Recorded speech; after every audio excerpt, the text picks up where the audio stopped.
Today I'm sharing a story from a book that I picked up recently by a management consultant named Stan Slack, Bury My Heart at Conference Room B. So Stan works with companies, especially managers, on values, identifying values, clarifying values, and how to live out values. The story I'm sharing is from his work with Microsoft and with Orlando Ajala, who at that time was a driven head of worldwide sales at Microsoft. And just for disclosure, I have two sons that work for Microsoft. This was typed on a Microsoft Surface, running Microsoft Word, running Microsoft Windows. So. Stan writes, Microsoft is a juicy new client for my company. I'm talking with Mike Kramer, Orlando's business manager, when Orlando walks up. The last 2 days have had a lot of impact on me, he says. I want you to put some thoughts together about how it can impact the entire company. That was nice, I offer after he leaves. I should do that. He means do it now, Mike advises.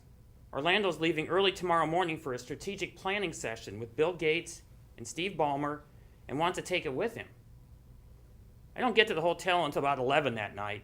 I start fooling around with some rough draft thoughts and then get into it.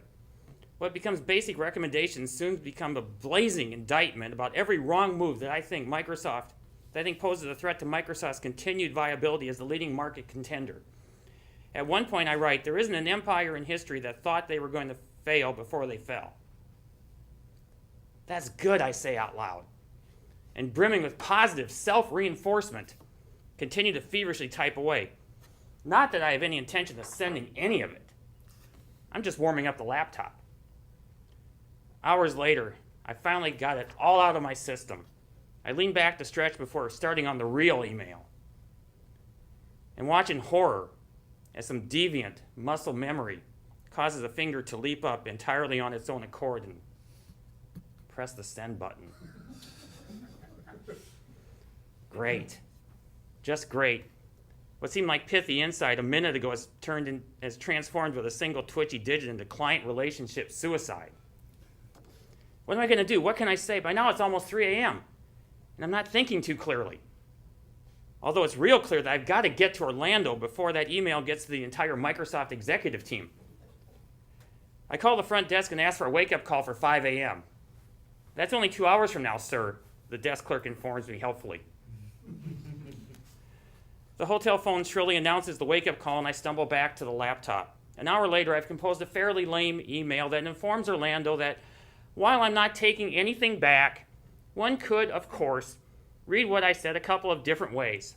Or better yet, one could not read it at all. I hurriedly send the second message to Orlando. However, Orlando has already begun his presentation by announcing to the room with the company's top 80 sales executives, I don't want to talk about sales. I want to talk about me.